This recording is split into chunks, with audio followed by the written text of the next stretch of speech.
chỉ bay về cô tuần trước mà hiền YouTube monetization chúng trang cácron soi lệ đó na man deuh khan YouTube in min monetize saklava thak hat thani chuang ani to kari apply a chuta chuan YouTube in tian gmail a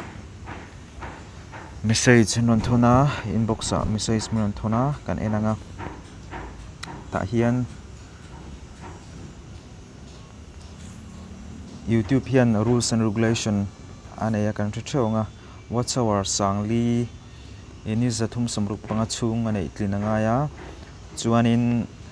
subscriber sangkhat na itlinanga ya chumi category pahni kan nei tlin hnuwa chuan monetization turin kan apply theni chumi ka apply hnuwa po chuanin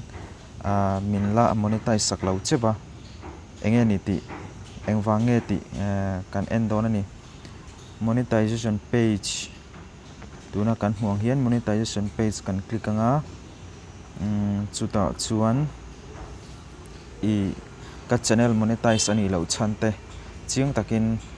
YouTube lam hian ron tar lang ani tuna kan hmuang hian kan zoom anga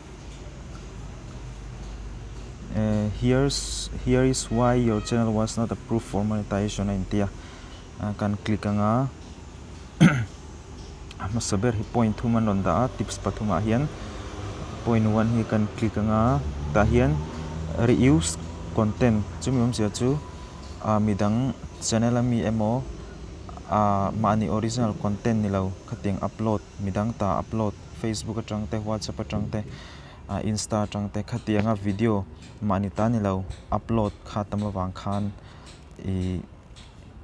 reuse a video upload khatam wang khan masabera chuan min approve saklo ani kha tun tuma what's our sangli le subscriber sangkhat kanei tlin hnu point kanei tlin hnu po min approve sak du lo chan chu ani monetization tura min approve sak du lo chan ani a chan chu YouTuber kan tam to em chu wang chuanin